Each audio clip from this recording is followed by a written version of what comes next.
So this week, everybody, I'm excited because we're gonna talk about we're talking about Tokusatsu again, but this time we're doing Super Sentai. 5人揃ってこれ大戦隊ドアグル大王のマキア海賊戦隊ゴーガーだ嘘 versus Ultraman, Ultraman.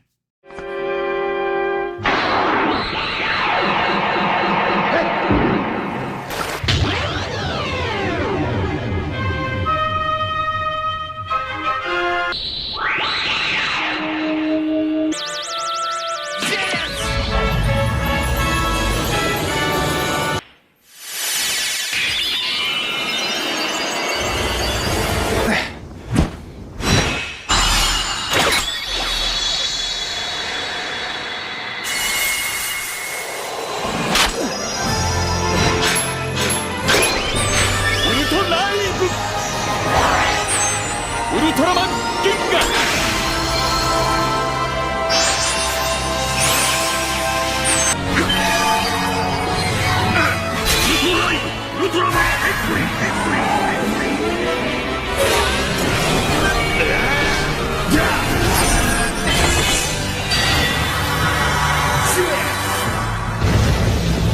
Ultraman. We're gonna talk about Ultraman for Super Sentai.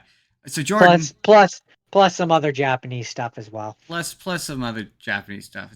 But anyway, so Jordan, let's begin this by saying, tell me about Super Sentai. What is Super Sentai for those of us who have never heard that name before? Power Rangers, but in Japan. Go on. So basically, and this is my fourth grade reading assignment that I'm going to do here, where I'm standing in front of the class. I can't commit to seventh grade. I'm sorry. Super Sentai is basically, you've got different ones. So you've got, like, in English, it would be Power Rangers, Mighty Morphin Power Rangers. You would have Time Rangers. You would have other ones that I can't think of at the top of my head. I think there's a Dino one. Anyways, you know how you have the different teams that there are for the Power Rangers? Well, before there was those, there was the footage that those use, which is the Japanese version of those teams, which is called Super Sentai. So for the one that I watched, for example, it's the Pirate Sentai, or the Mighty Morphin, I don't remember what the name is. Zoo Ranger. Zoo Ranger? Close enough. Or Time Rangers is just Time Rangers. Yep. It's just because that's a pretty one-to-one adaptation. Or you have Magic Ranger, or there's the Car one. Yeah, Car Ranger, which is just Power Rangers. There's a bunch of different, like, samurai or ninja. There's a surprising amount of samurai and ninja ones. Yeah, really seems like a fairly common theme from what I can ascertain. That and dinosaur, they love dinosaurs. Dinosaur, they do dinosaur a lot. Knights, they do knights every now and then. Yep.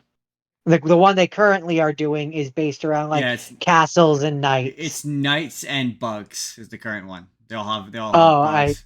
I didn't realize the bugs. I just knew the knights. At least if it's the one I'm thinking of, then yeah, it's the knights / bugs. I just know that there was one that came out in 2023, which is not like the one I looked it up. The poster that came up was 3 rangers that had knight swords and a big castle behind them. Oh, maybe there's a new one. So, what is your first? We'll do this in the rapid fire fashion. What is your first Sentai that you watched this week? First rapid fire. Are we only talking about Sentai, or are we talking about other stuff too? Because I watched other things. I didn't watch that much Sentai. Fair. Then let's start with the Sentai, and then we'll do other stuff at the end. Okay. So the Sentai that I had time to watch, because it was a busy week. I had to watch a lot of Pirate Sentai, and that took up a lot of hours. But I did watch both the English and Japanese version of the Mighty Morphin, the Z Ranger. Yeah. ZU Ranger. It's pronounced Jew Ranger. Like Zhu yeah, Ranger. like Jew, like dreidel Jew. Zhu Ranger. Yeah. Anyway, I watched the Green with Evil episodes and then their Japanese counterparts,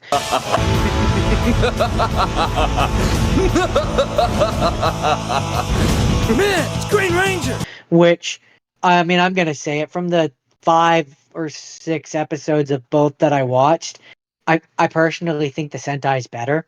It is differently intentioned. So like, I like aspects of like Uh, when it's more serious, it's more serious. But when it's goofy, it's goofier. That's how I would put it. yeah, in terms of these episodes in particular, it's just the English version. It's like okay, Tommy gets brainwashed, which is boring. Yeah.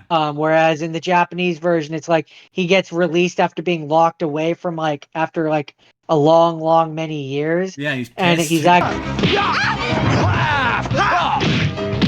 actually he's pissed because the Red Ranger, or at least what the Red Ranger thinks is his father, it's his adoptive father, killed the Green Ranger's father, and you find out that the Green Ranger is actually the Red Ranger's brother.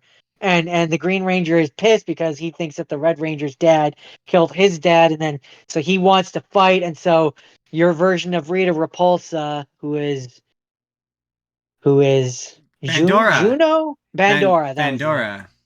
Bandora is basically just like, hey, you hate them, work with me, Also and he's like, you her. know what, okay. Also her Whereas backstory. in the English version, it's just like, mind control, you work for me, and it just seems really lazy. Her backstory in the Japanese version is way more interesting too. Like her son got killed. Like basically her son.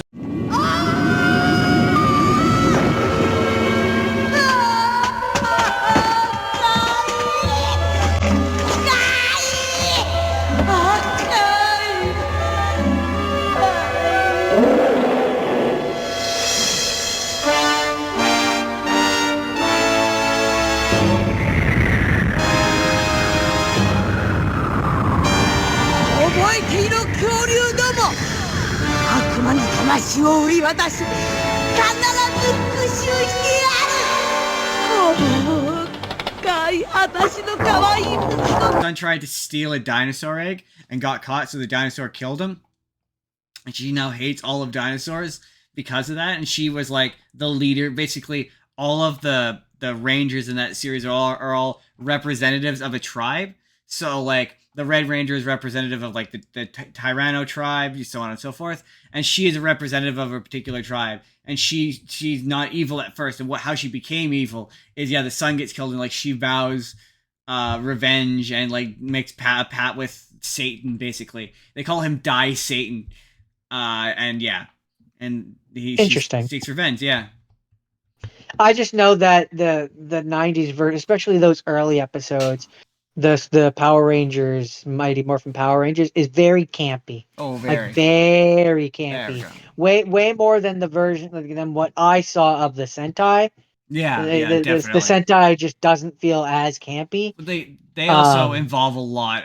The '90s Sentai has a certain kind of acting, and it involves a lot of child actors, and they're not very good. in the Japanese one, you mean? Yeah, there's a lot of I episodes mean, that it's usually like there was a few, but they there's weren't a that yeah. bad. There's a Not lot. as bad. Not as bad as English child actors Nah, are. there's a lot of episodes where it's just about kids, and you're like, oh, this is. And the Jew Rangers don't really get to be characters; they're just kind of there to do an action sequence. Like in later stuff, they get to be characters. But anyway, Um, but yeah, that was two of the things that I spent like most of my evening watching because 5 episodes is a lot, man. You yeah, sort of don't really think about that when I say that on like, but 5 episodes, 30 episodes a piece. That's like a 2.5 hour movie. right. Um, so that being said, my other two things were other movies that had nothing to do with Sentai. Fair. Um, so for me, I chose Ultraman. How to explain Ultraman? Ultraman is Godzilla, but a guy. I know I keep saying that, but it really turned out that it really was because, you obviously I would have said he's big Common Rider. Yeah, no, it's really more closer to Godzilla, but a guy, because he's made by he was created by Subaraya, who is the special effects company that made Godzilla. So it's not Toho, but they're the guys who did the suits and the costumes and all that stuff. Oh, interesting. And so a lot of early Ultraman monsters are just Godzilla characters in disguise. Like Godzilla character, like the first monster he ever fights is just Godzilla with different pieces on top of him, and it's the God.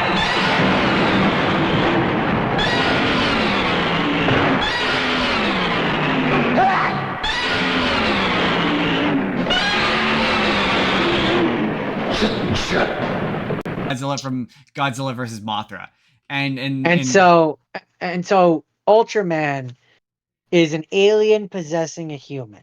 okay, so we'll start off with the Ultra series, which is where Ultraman comes from. Ultraman is not the first.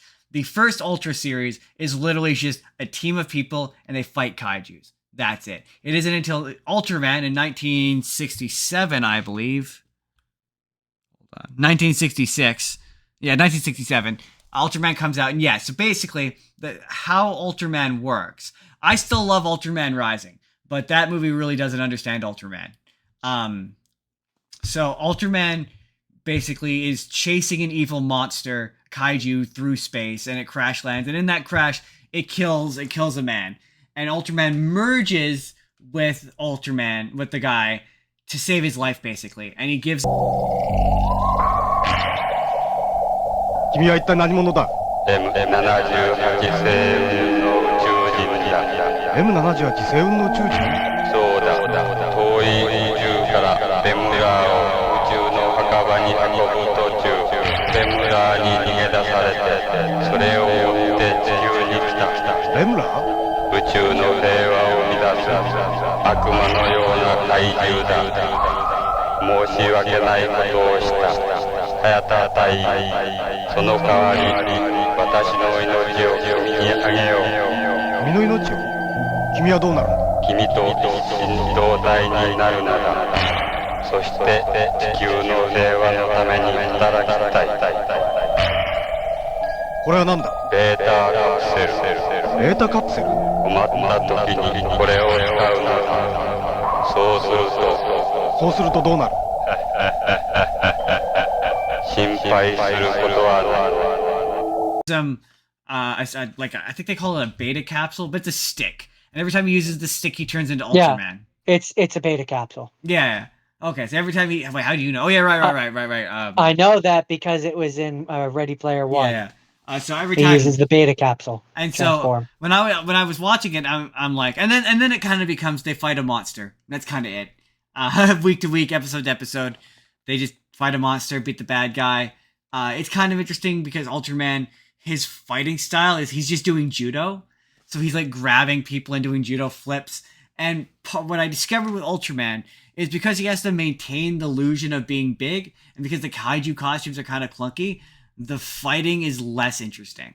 It's not as interesting as Kamen Rider or Super Sentai. Because it has to be gigantic. It's effectively like if every fight sequence was the Megazord battles from the episode. Yeah, that would get big and clunky. Yeah, exactly. And the thing for me was like, I was like, what does the stick do? Like, what is the stick doing? Is he so?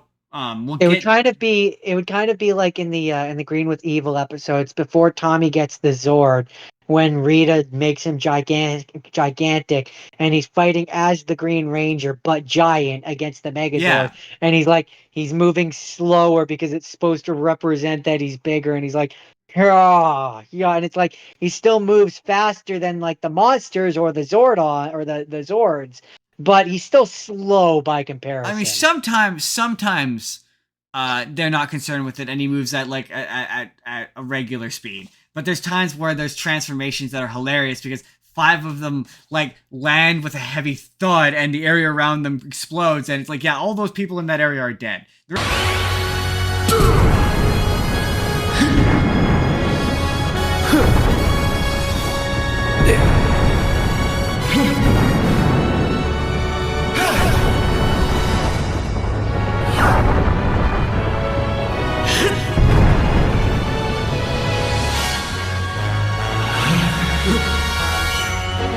They're all dead now.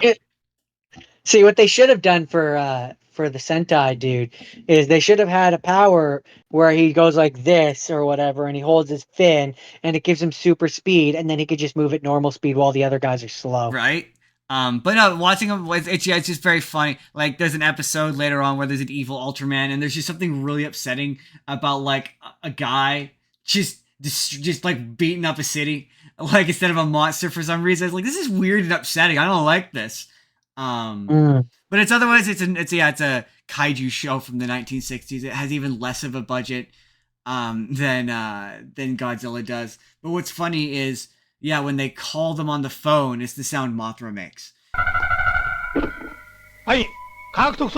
So it's just all yeah. So it's just all this. It's really tied. It's tied to Godzilla way more than you kind of realize. But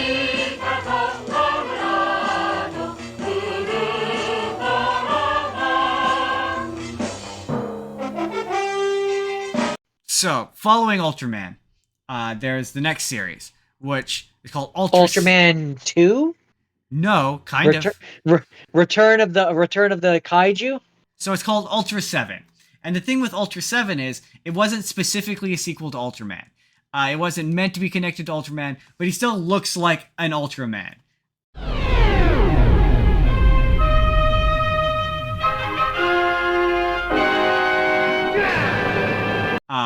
But what's interesting is he doesn't use a stick. He puts on glasses. And I was going to watch the last episode to see where it goes. I didn't.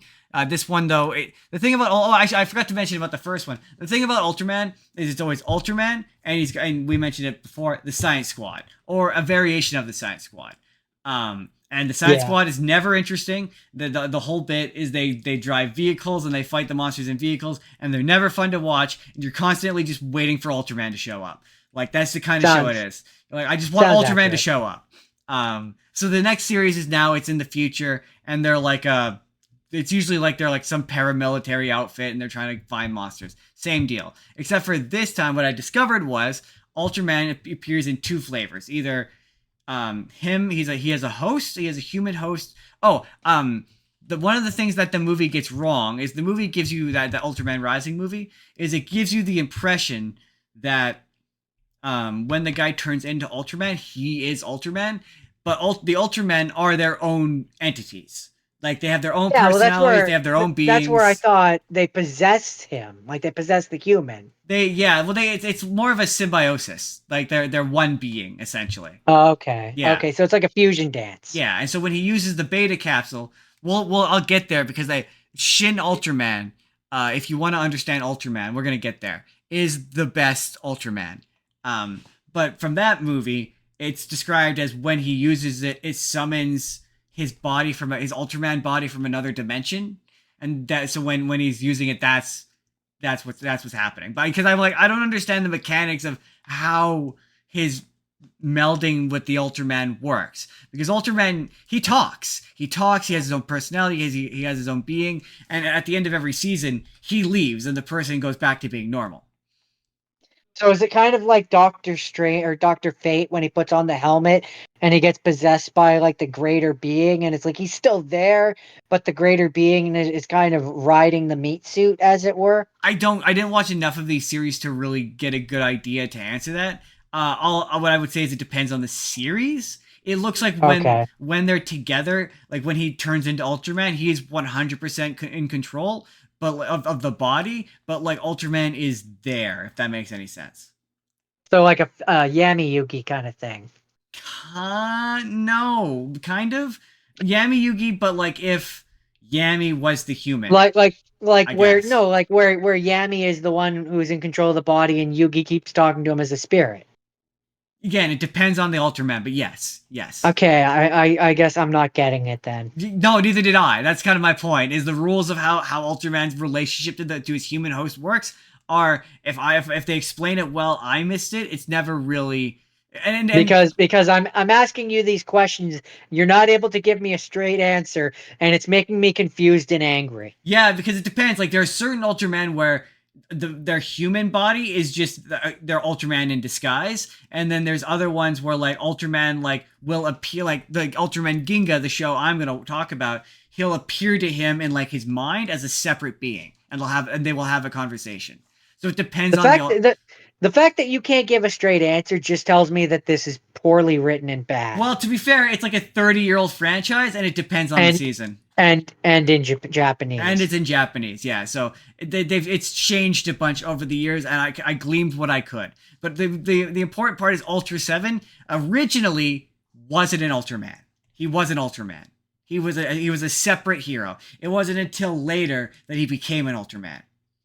That's Ultra 7. I assume you have 17 more because you're you and you have nothing but time. I have 3 more, but I don't have a ton to say about really any of them, so I can do them fast. My next one is called Ultraman the Next, and it's just a remake of the original show, but in modern times. That's kind of like from the 90s. 2003. Oh, even more modern than I was expecting. Yeah, and it's all right. The thing with Ultraman or even Godzilla movies is you just spend a great deal of time waiting for Ultraman to show up. That's kind of one of those things. But it's otherwise the same. It's a newer, updated version of the original show. I don't think the suit design looked especially great in it. We're gonna skip to the next one, which is called. It's all right. It's all right. It's not one of the better one of these. Now, a Mega Monster Battle Ultra Galaxy.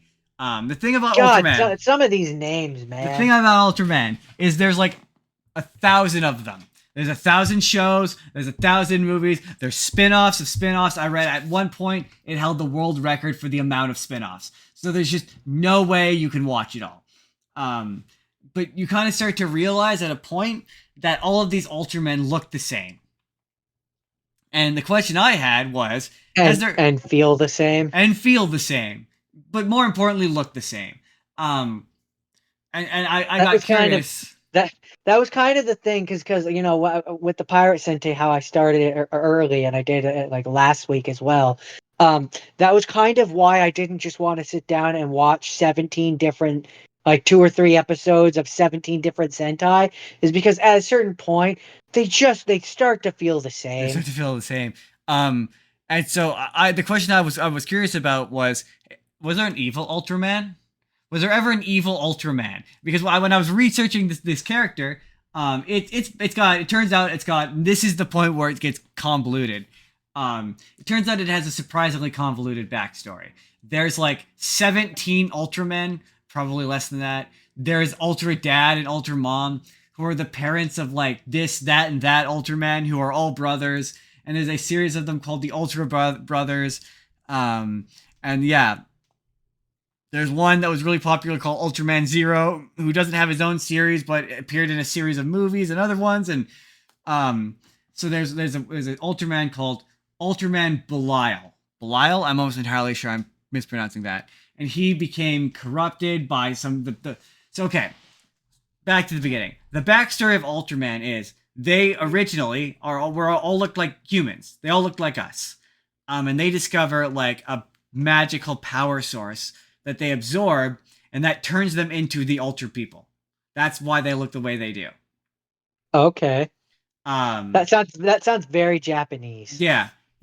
And so they're from M78, the designation. That's not their planet. That's the part of the galaxy that they're from. Their planet is called the Land of Light. So they're from the Land of Light.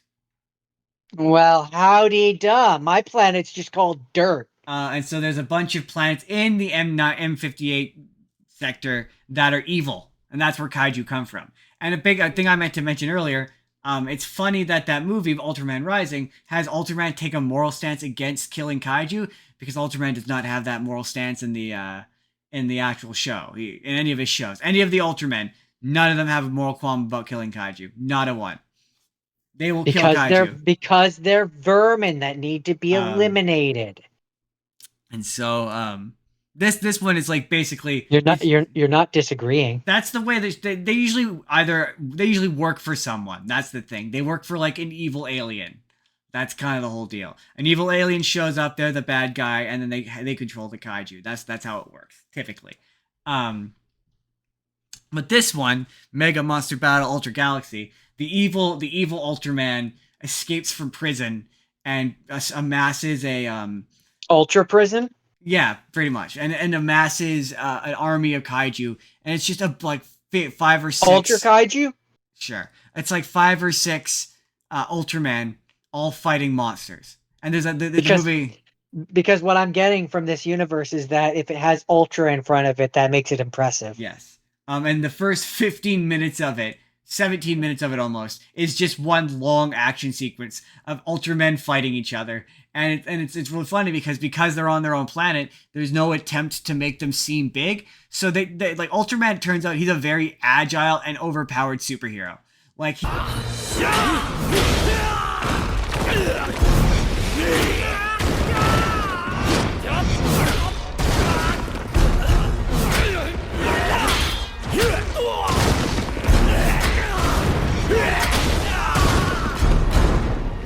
he has varying degrees of being able to create like Dragon Ball Z style like energy blasts that are just kind of all varying degrees of being able to do this, or like at one point that was it. He creates a big like ball and like and it's just you realize that when you see all of the Ultramen talking to each other and engaging with each other, that they all look the same.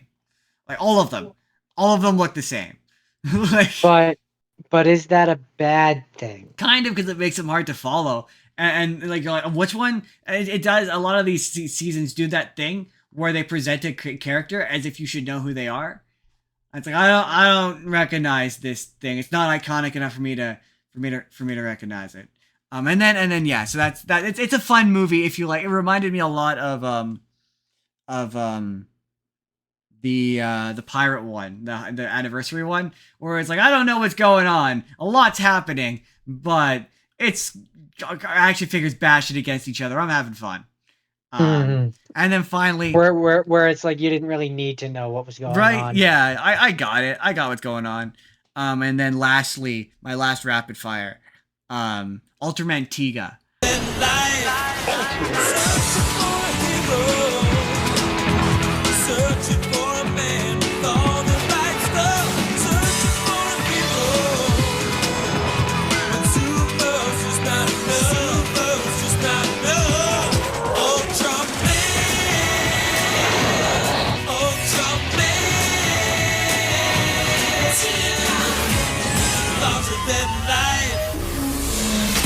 You've been enlisted into a top-secret agency called GUTS.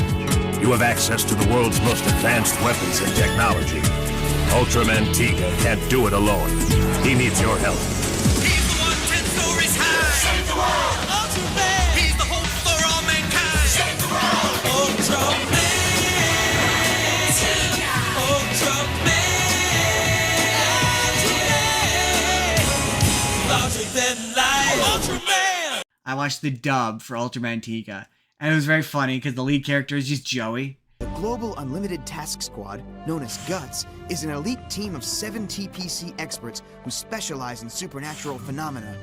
The meteorite's recovery prompted an emergency meeting that included me, Daigo.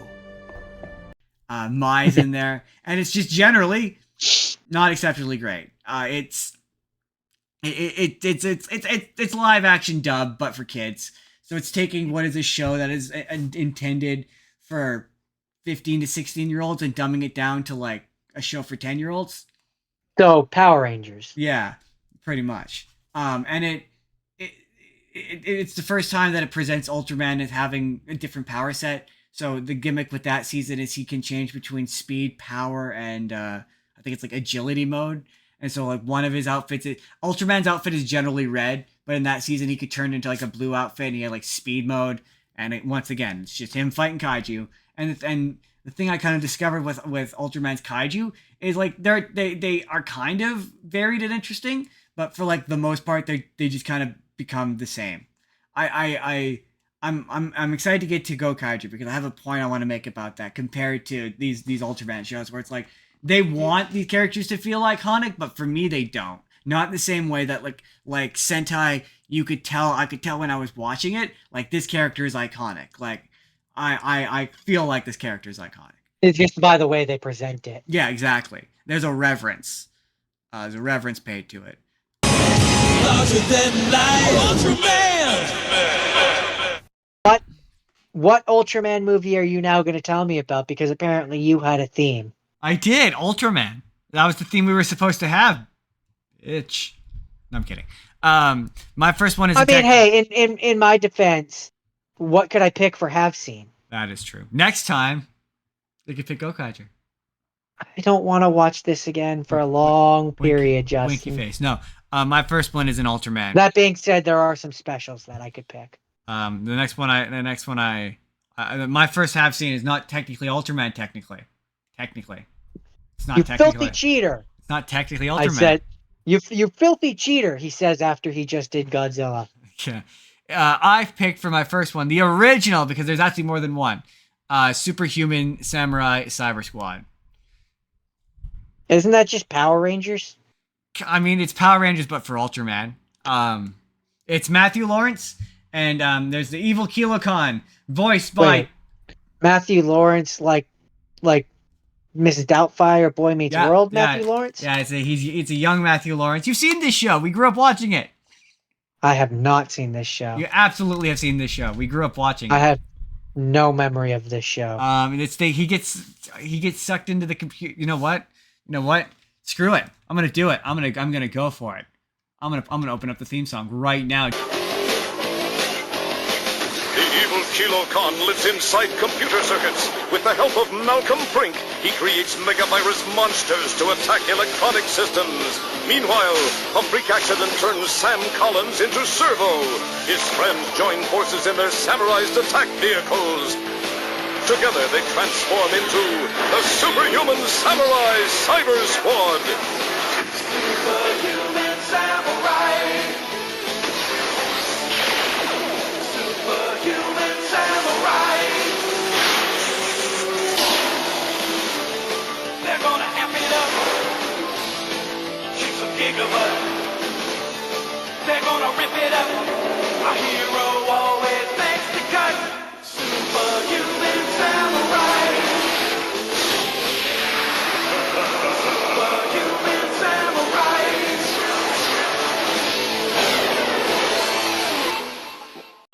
Yeah, I have no memory of that. You don't remember it at all? Yeah, we definitely watched that show as kids. But it's so in the English version, which is what I watch. So it's based off of a show called SS Gridman.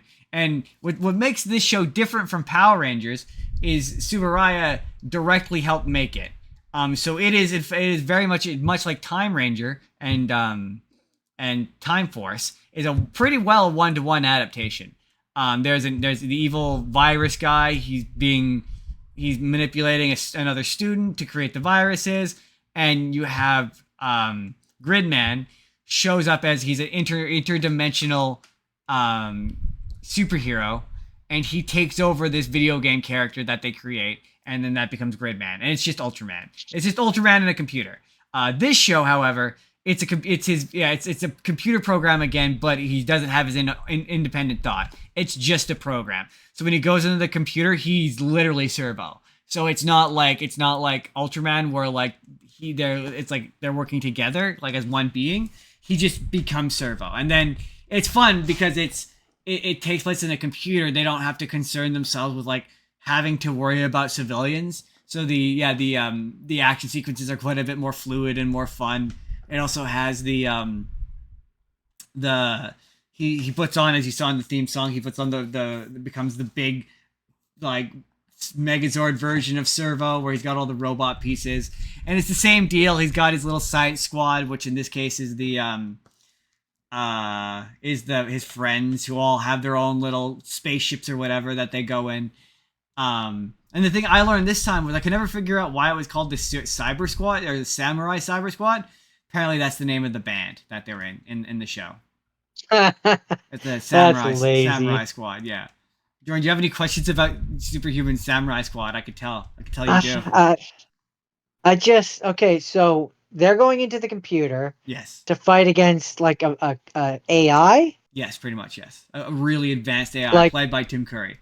Like by Tim Curry. By Tim Curry, yeah. Really? They got Tim Curry on there. He's amazing. He's so good. He makes this show. Was this Disney? No, that's the thing. It is no, this was Subaraya. So it's the company. It's not Saban. They brought it here with hold on, with another company, and it just didn't do well. For whatever reason, it wasn't really all that successful until they brought it back as an anime. When did it come out around the same time as Power Rangers? Yes, yeah, it was. It's one. It's that's why it didn't do well. It's during that period of time where they've got all those Power Ranger knockoffs. So like, you've got Yeah, that's why it didn't do well, is because Power Rangers was doing too well, and it was stealing all the anybody that might have been interested in it. Yeah, was much. Already engaged with Power Rangers. Which is why we got into it, was because we were engaged with Power Rangers. But I have no memory of it, which clearly means that it doesn't have the same cultural zeitgeist that Power Rangers did. 94 to 95, April 11th, September 12th. Okay, so no wonder I don't remember it. I was like 4 or 5. Yeah, but it has 53 episodes. Like there was a number of episodes. I'm sure there is. But at 4 or 5, my memory isn't that good. No, but I mean, I remember watching it when I was like 9 or 10. It survived into syndication. The thing that this show kind of made me go, I can't believe Ultraman didn't.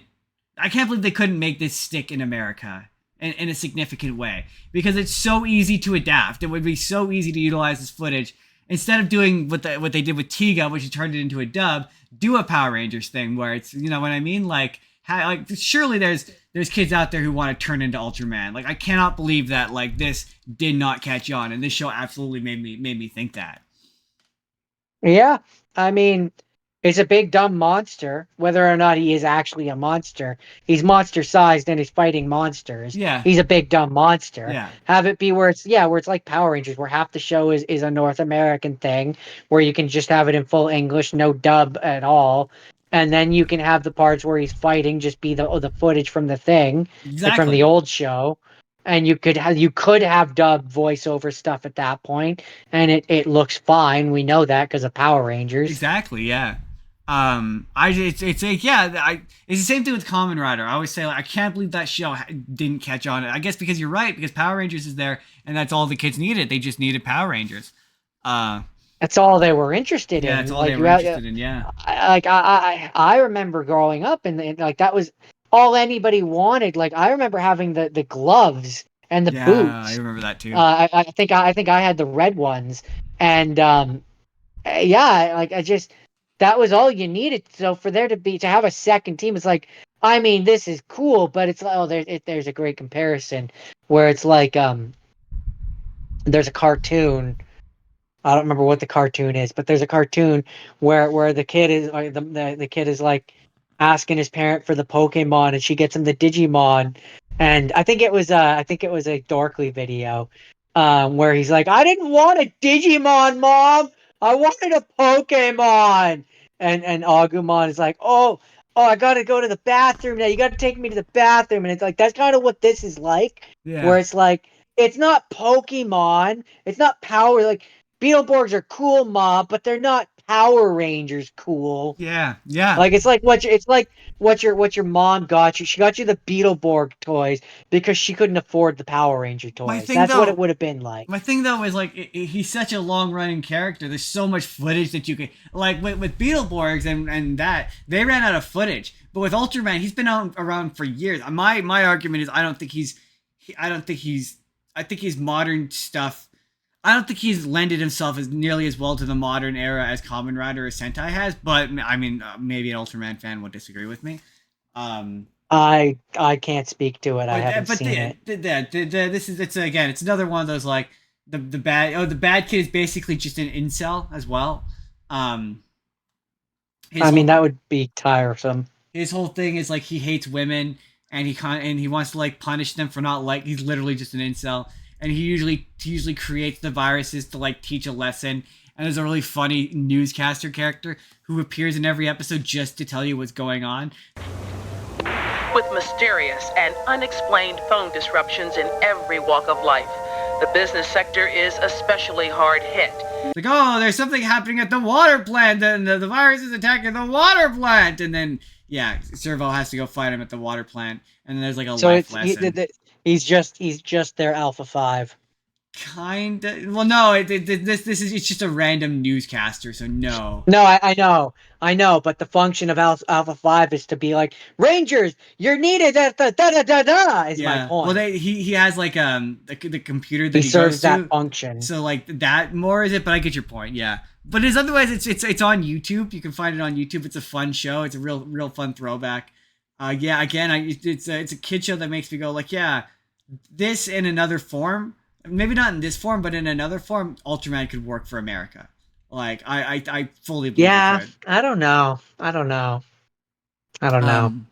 But anyway, that's superhero samurai cyber squad. I made sure to write down the full name so I could say the full name every single time. I only have the one have not seen. Um, this is one of those ones where, It's a big one, but it's one of those things where like there's only so many ways you could be like they punch a monster and it's cool looking, like right? Especially when um, they're wearing a big dumb rubber suit. yeah, right. There's only so many ways I could be like, yeah, it's cool looking and it was ahead of its time. So my final have seen is a movie. So background, there's a series of directors. They created a movie called Shin Godzilla. The concept being, sorry, I got the hiccups. The concept being, what if Godzilla took place in the real world? How would the real life Japanese government sort of react to the existence of Godzilla?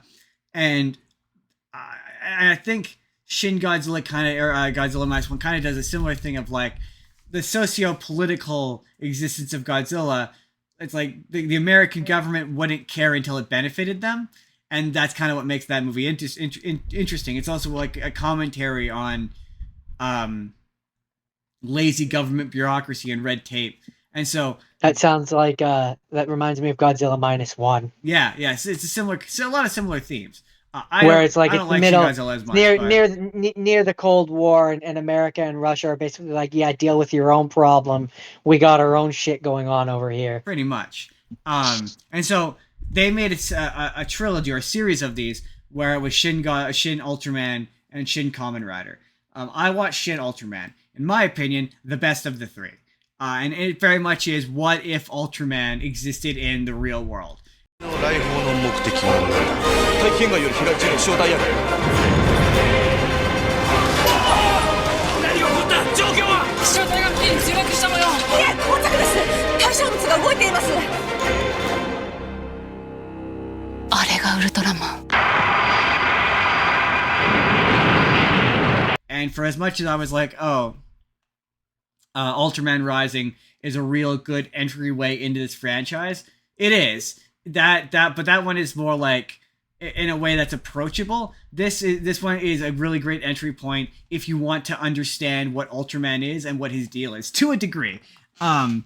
It does kind of, for the sake of drama, change some stuff about the character. It makes it more cold. It makes the Ultra beings more I don't know how to describe it. Militant, I guess. Like they're ultimately the antagonists at the end of the movie. But what's really kind of interesting is now, having watched the original show, is this movie is an adaptation of like 3 episodes of the show. Basically, the first little bit of it is the first few episodes where during the course of a battle, Ultraman kills this poor guy and becomes him. In order to kind of blend in and figure out what it's like to be human, he becomes him. So he essentially turns into human, and that's where in that movie they're like, oh, when the beta capsule basically allows you to summon your Ultraman body from another dimension for a limited amount of time, but it causes a great amount of energy, so you have to get rid of it, and he turns back into like the human. And the first little bit of the movie is an alien shows up and says that he's friendly, essentially, and that Ultraman is evil. And he kidnaps Ultraman and disguises himself as Ultraman and like destroys attacking the city. And the real Ultraman appears and fights him or whatever and defeats him. And then another evil alien shows up, and it turns out what's interesting of the difference in this one is the kaiju are, once again, like they are in Ultraman Rising, a neutral force. Basically, they get awoken by humans fucking with the planet, and so there's one early on which it eats nuclear waste, and this evil alien basically has manipulated them to destroy the planet and draw Ultraman out, basically to trap him into like a conflict. And he tries to give the humans the ability to make things go gigantic. And there's a part where he, in order to demonstrate this technology, makes this woman, one of the main characters, grow gigantic, and she's like walking through the city, like destroying the planet.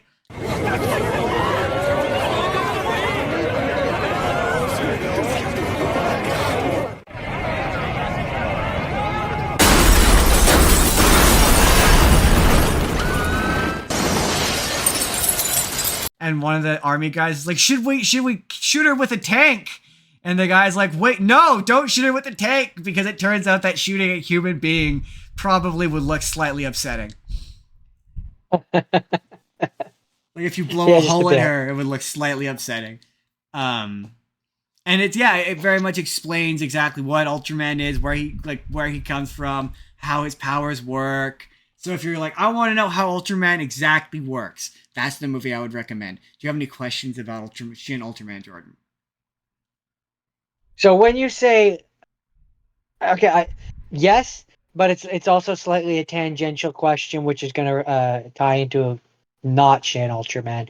First question: you said that there's the Godzilla one and the Kamen one, Yeah, Kamen Rider one, yeah, and it's like all of them are like that, but if it was in the real world, yeah, it's kind of the idea, yeah. So okay. Isn't the Kamen Rider one already in the real world? Aren't they all already in the real world? What, more like, no. I mean, they all kind of take place in a cartoonish animated world. These are more like, not so much Shin Ultraman, and Shin Kamen Rider, more Shin Godzilla. But it's like, what if it took place in our world, basically? Is kind of the idea. So what would the government? There's a lot of, like in Shin Ultraman, a lot of like how the government reacts to the existence of a giant man who just appears out of nowhere. Like they're inherently mistrusting of him at first. So in the Kamen Rider one, for example, they would be more like, oh, they're vigilantes that need to be stopped. Well, the whole idea with the original Kamen Rider is he starts off as a bad guy. He gets kidnapped by an evil terrorist organization called Shocker, and they like genetically alter him, and he escapes their control and he fights them. That's the whole deal. So no, that I don't think Shin Kamen Rider is very good. I don't think it's as good as Shin Ultraman. It's kind of overly violent, and it just kind of like the thing I like about Kamen Rider is it has that air of seriousness, while having silly imagery. Whereas that movie, there's a lot of blood and a lot of guts, and it's not as fun. Like this one, it's kind of my only real criticism of Shin Ultraman is it moves away from having it be guys in suits, and all the monsters are CGI, which is to allow Ultraman and the monsters to be more mobile and more agile, but it makes the fighting look clunky. A lot of it just, I mean, it does a kind of similar thing to one of my favorite bits in Godzilla -1 is the atomic breath. I love how upsetting and it's kind of they do a similar scene where he does his beam, his ultra beam, and it takes out like half a forest. And I'm like, that's really cool. Like I like seeing the real world impact. The sense of scale. Yeah, is kind of there with this. Not to the same skill level or degree as Godzilla -1, but it's like, yeah, it's kind of interesting to see how regular humans react to this kind of stuff. And it's kind of fun. In Godzilla -1 with the atomic fire breath, like they really amp up the atomic part of it, and it's like, yeah, it's like he dropped a nuclear bomb. Pretty much. And they really give you that scale of it, and it is impressive. And Sentai, I'm sure we're going to talk about it when we get to Gokaiger, but a lot of Ultraman's monsters and villains looked cheap and bad because they were cheap and bad because they didn't have the budget. It was the 1960s and they had what they had. But it's kind of similar to with like Doctor Who, how like all their monsters look cheap and bad. So like when you try to modernize them, you're kind of trapped in that like 1960s. We didn't have a budget aesthetic, so a lot of the monsters look really cheap and stupid. A cool thing though is like the first monster, much like the first monster that Ultraman fights is just Godzilla. With like I'll show him to you later. It's literally just Godzilla. There's the first monster Ultraman fights. It's just the model from Shin Godzilla, but with different things attached to it. So it's literally just a moderately different looking Godzilla. I thought that was kind of funny. Is that a bad thing? It's just in the case of it's a funny thing. It just shows like how they had to work with a little. They had to make a little turn into a lot, and I respect it. I respect the shows that they're working with. I think in the case of Shin Ultraman, it's a reference, and it's a loving reference. In the case of the original Ultraman, they didn't have a choice. Fair. That's fair. So on a scale of 1 to 10, 1 being not very good and 10 being very good, what would you give this one? I'd say it's a solid 8. I'd say it's a great or 7.5. It's a solid entry point to this franchise. If you're like, I want to like learn about Ultraman, but I don't know where to start. It's really overwhelming. Trust me, I was there. That's a good place to start. This and a double feature of Ultraman Rising. So you said that there are hundreds of Ultraman, so you would say that this is 7 Ultraman out of 10. I would say so. Yeah. I mean, to be fair, he's technically kind of his own Ultraman, but also kind of technically the original Ultraman. Because, like, obviously his name's not Ultraman. They have their own names. Ultraman is the name of the superhero that they form when they join together. What's his name then? I can't remember what the original one's name is, but that's why. Why don't you have all of their names memorized, Justin? Well, I mean, I have some of them. So, like, Tiga is the name of Ultraman Tiga. There's Ultraman Max, Ultraman Ginga, Ultraman X, Ultraman Taro. Is there an Ultraman Justin? No, not yet. Go out there and write that show. Write the Ultraman Justin show. Pitch it to the people that make it. Have it made into a television and/or a movie, and then come back to me. So that's it. That's all I have to say about Shin Ultraman. Yeah, if you want to know about Ultraman, highly recommend it. Jordan, that's not easy to find, but if you can find it, I recommend it. So with that, that's the end of the half scenes, Jordan. Now, I bet you're probably wondering what we thought of Gokaiger, or what's happening with Gokaiger. We keep referencing it, and you're probably wondering what Ultraman series I'd watched for the You're probably wondering about the haven't scenes because we're about to talk about them. Well, if you click the video on the left, that's going to take you to part 2 where you can find all of that. Otherwise, this video is going to be like 90 minutes long and nobody wanted that. So click on the left part for part number 2, and then click on the right to see the full podcast that this little clip came from. Yeah, it's really long.